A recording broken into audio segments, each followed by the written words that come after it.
Now, when we talk about Charles Leclerc in Formula One, he is probably one of the best talents that we've had.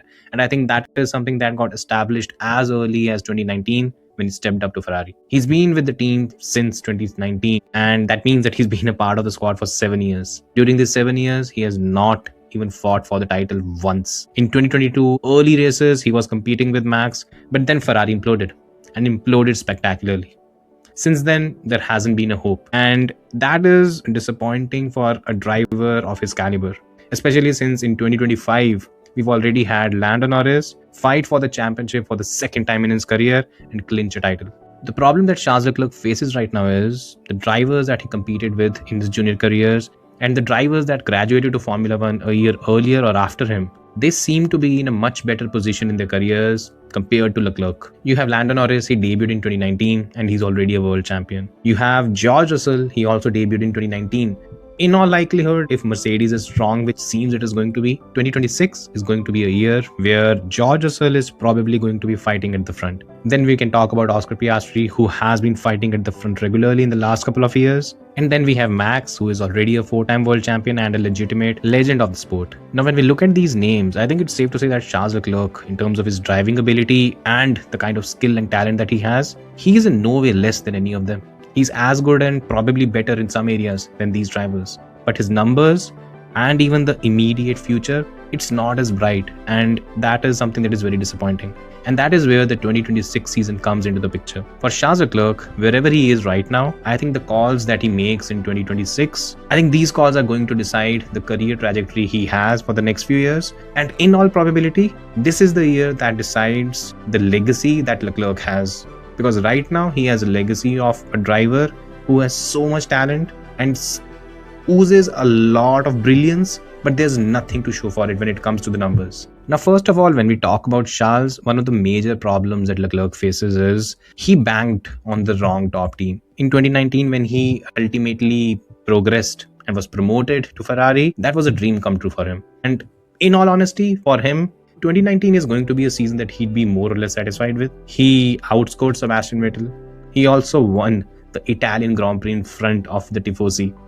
It doesn't get better than that. Now, while the start was brilliant, then came the stumbling block of 2020 where the Ferrari power unit, the questionable things that they were doing, it led to the team dropping a few places in the pecking order. And since then, in all honesty, they've never really recovered. 2022 was good, but then things didn't really fall in place. 2023, they took a step back, and it's just a case of Ferrari being Ferrari.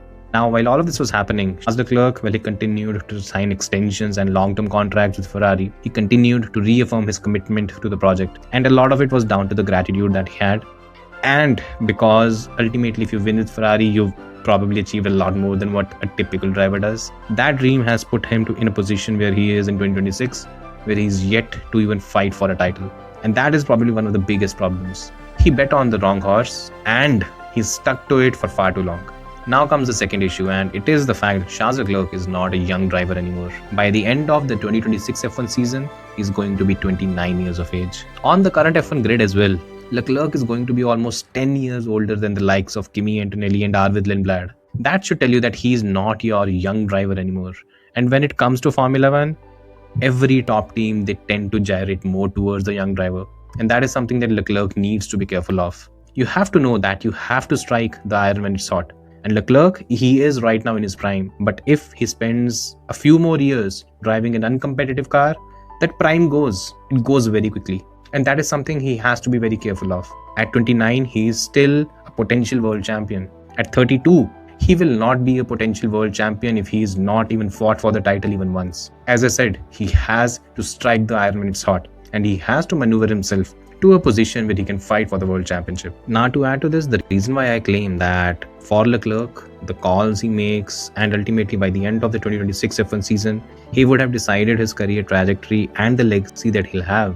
It's primarily because by the end of 2026, we'll have at least a certain pecking order in Formula One.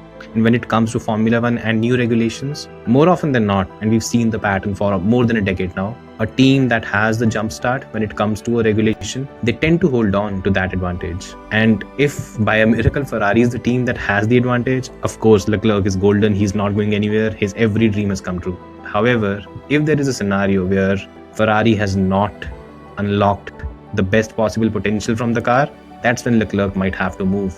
And it is at that point that Leclerc sits down and makes the right call.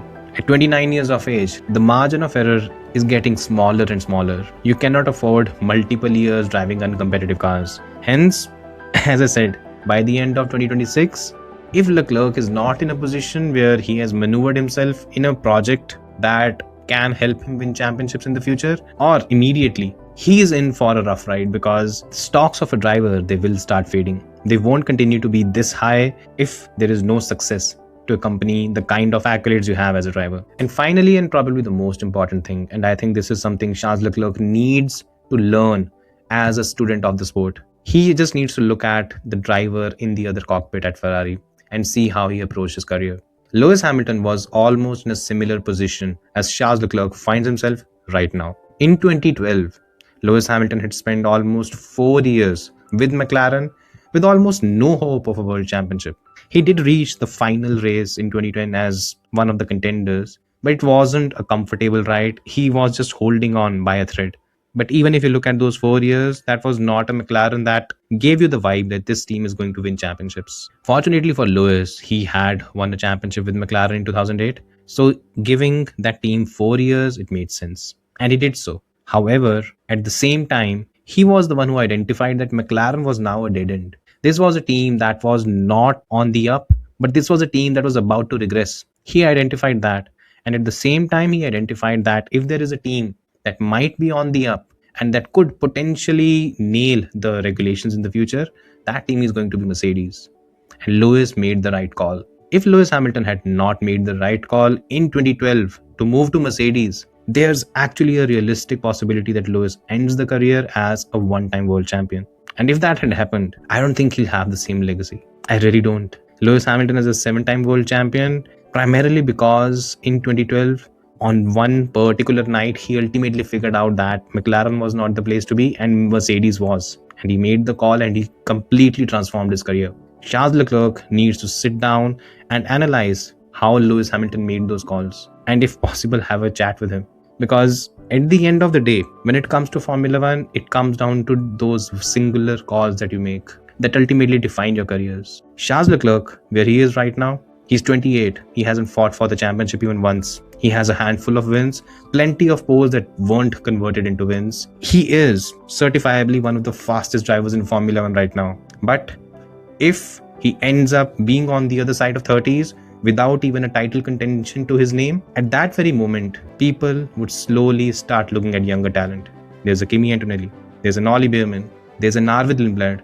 In future, there are going to be others. There's going to be a Freddie Slater. There's going to be Alex Dunn. There are so many new talents that could actually come up and make the numbers. So Leclerc, for him to hold on to this position as one of the best drivers in Formula One, he has to maneuver himself into the right place. And for him, 2026 is the season where ultimately whatever call he makes, I think this is the year where he will ultimately shape the kind of legacy and the kind of career trajectory he's going to have. So yeah, that's my take on Leclerc's career. He's a driver I truly adore when it comes to the talent that he has and the kind of things he can do in the car. But I'm slightly worried because when it comes to making the right calls, in selecting a team and maybe being a bit more of a leader within a team, he's not done that yet. And if you are unable to do that, you're not a complete package. So yeah, that's my take. I hope he makes the right call and probably goes to Aston Martin or McLaren, but we'll wait and see.